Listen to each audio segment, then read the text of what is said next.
Tired of staring at the same old Call of Duty screen and itching for some new loot?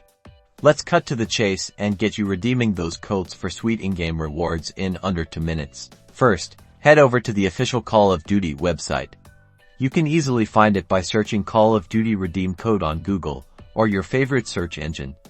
Make sure you're on the official Activision site to avoid any scams. Once you're on the website, look for the sign in button, usually located in the top right corner. Click on it. You'll be presented with several login options. Choose the platform you play Call of Duty on, whether it's PlayStation, Xbox, Steam, Battle.net, or directly through your Activision account. Use the credentials you normally use to play the game. After logging in, you should be directed to your account dashboard. Look for a section labeled something like Code Redemption, Redeem Code, or Use Code. It might be under a drop-down menu or a sidebar. You'll see a text field where you can enter your code.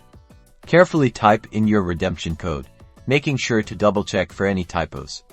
Codes are usually a mix of letters and numbers and are case-sensitive. Once you've entered the code, click the Submit or Redeem button. The website will then process your code.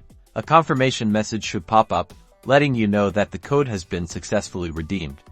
It may also tell you what items you've unlocked. Now, launch Call of Duty on your platform. Your redeemed items should be waiting for you in your inventory, loadout customization, or wherever they're applicable. Enjoy your new gear.